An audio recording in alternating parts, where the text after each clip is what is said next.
And it's a wonderful Wednesday. I do apologize. I had to go out to the school and I didn't get a book read yesterday. But we'll try to make up for that today. So today, we're going to look at the book Beaver Steals Fire. It's a Salish coyote story. So we'll give this it's written and illustrated by the Salish Kootenai tribe. And we'll go ahead and give this a read today.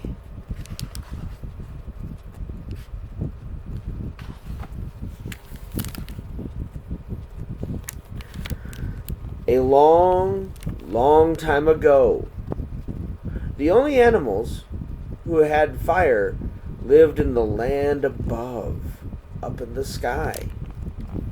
The animals on Earth had no fire. They gathered and had a meeting. They wondered how they could obtain fire from the sky world. The animals were very cold and needed to keep warm during the winter. They made their decision, and they said, the one who has the best song will be the leader of all of the raiding party to the sky to steal fire. Muskrat was the first to sing, but his song was no good. Then other animals sang their songs. Still, they were not satisfied.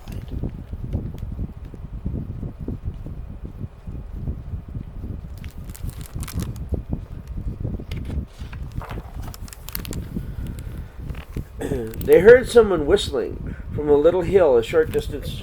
From a short distance away. Quickly, they went there and saw Coyote and his friend Wren.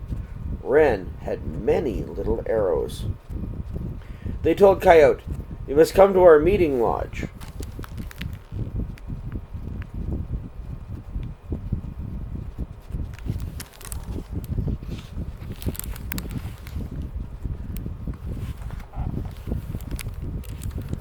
So, Coyote went to the meeting lodge where he was asked to sing. Coyote sang his song. Immediately, they liked the song, and they began to dance.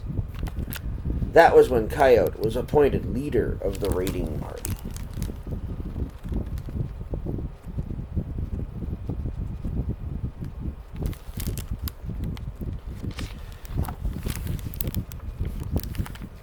Coyote met with the raiding party. He told them, not far from here is an opening that leads to the land above. That is where we will enter. The animals asked, how are we going to get up to the opening into the sky world? Wren said, I'll shoot arrows, one above the other, to make a ladder into the sky.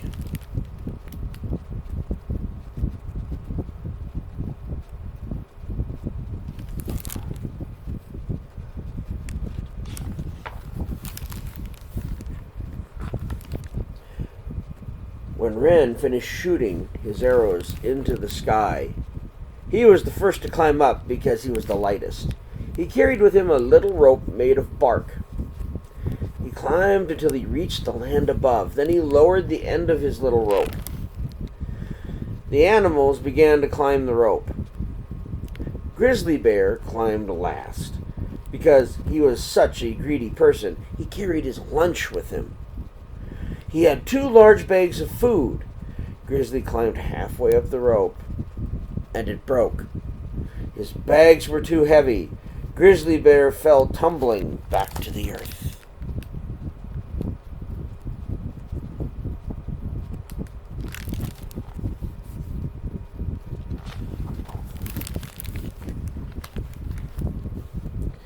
In the sky world, Curlew was the guardian of fire. Coyote gathered the members of his raiding party together and said to them, I want to find Curlew's camp.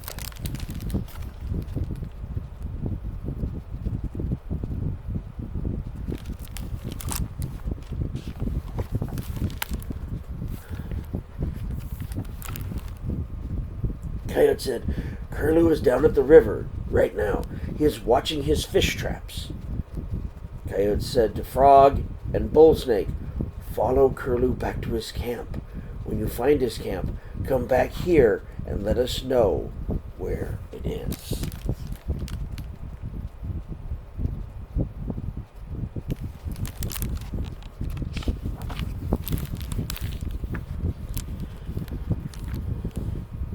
Frog and Bull Snake went to the river. They saw Curlew sitting on the bank, watching over his fish traps. Soon Curlew stood up and headed for his camp. Frog and Bull Snake followed. They reached a little hill, and over this hill was the camp. Frog and Bull Snake crawled to the top of the hill.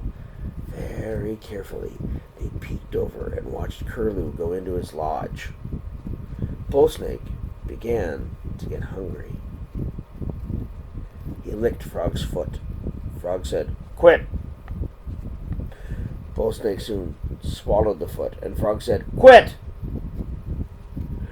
Frog's other foot was swallowed, and Frog said, "Quit!" Frog was swallowed up to his waist, and he said, "Quit!" Bull Snake swallowed one arm, and Frog said, "Quit!" Frog was swallowed up to the neck and said, "Quit!" Then Frog was gulped up, still saying, "Quit!" You could hardly hear Frog. Then there was silence.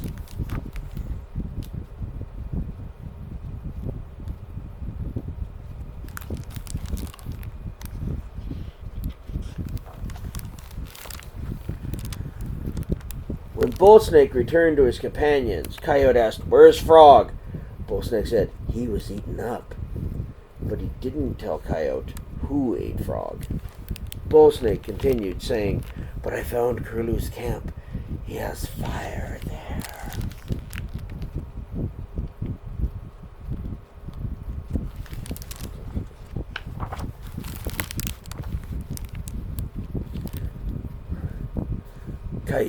Coyote said, "Beaver, you will be the one who steals fire." Beaver said, "Okay, I'll go to the river and I'll pretend I'm dead and float on my back on top of the water. Curlew will think I am dead. He will catch me and bring me back to his camp." Coyote said, "Eagle, when Beaver is at Curlew's lodge, you fly there and land on the top of Curlew's lodge poles. Pretend that you are wounded and unable to fly. When Curlew comes out and sees you wounded, he will ask his family to come outside and capture you. They will leave Beaver alone just long enough for him to steal fire." Eagle said, "Okay, I understand."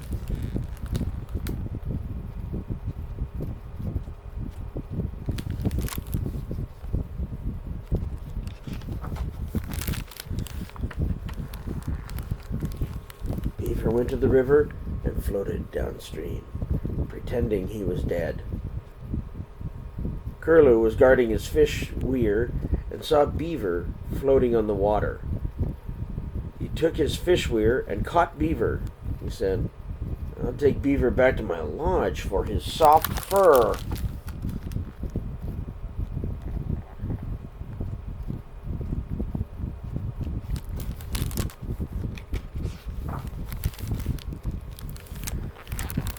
Curlew's family asked, "What are you going to do with Beaver?" Curlew said, "I'm going to skin him and dry his hide. I have use for Beaver's fur." It wasn't very long before Curlew and his family heard noise outside. Something had landed on top of their lodge.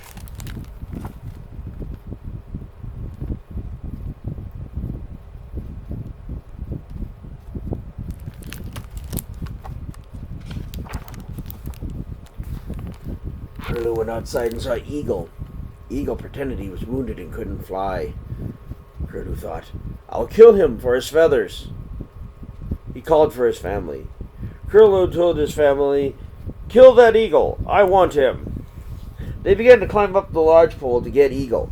Just as they were about to grab him, he flew away.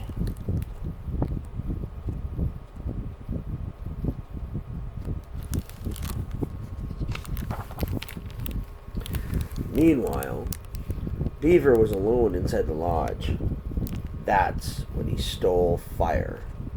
Then he sneaked out of Curlew's lodge.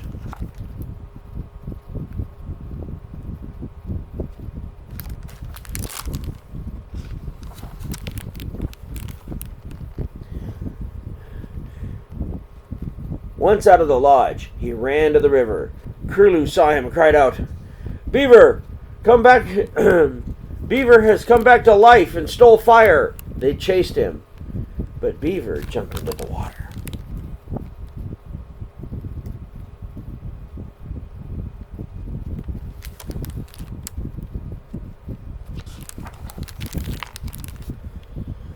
Curlew told Spider, "Go downstream and spread your web to capture Beaver."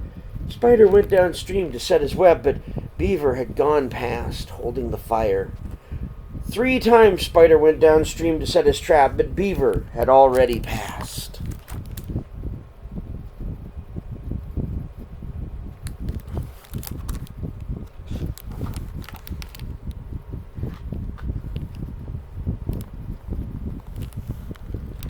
Beaver arrived at the place where all the animals had climbed up the rope. He climbed down. Coyote and the other animals of the raiding party followed. Curlew wasn't too far behind. He looked down and he saw that the animals were already passing the fire back and forth to each other and carrying it back to their camp.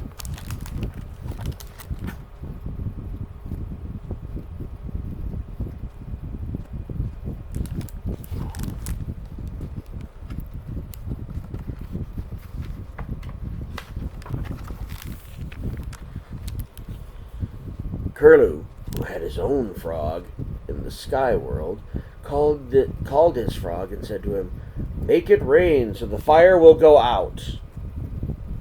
Curlew's frog made it rain. It rained for a month, but the fire didn't go out.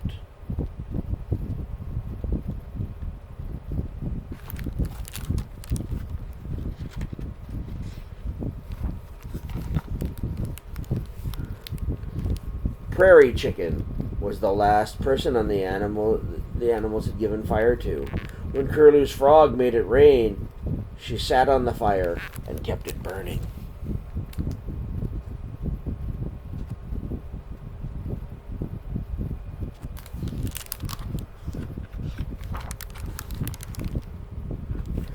That was how the animals brought fire to us. The end.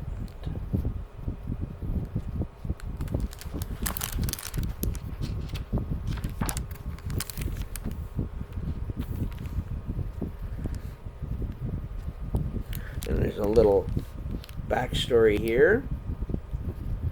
According to the traditional beliefs of the Salish, the Creator put animal beings on the earth before humans. But the world was cold and dark because there was no fire on earth. The animal beings knew that one day human beings would arrive and they wanted to make the world a better place for them. So they set off on a great quest to steal fire from the sky and bring it to the earth.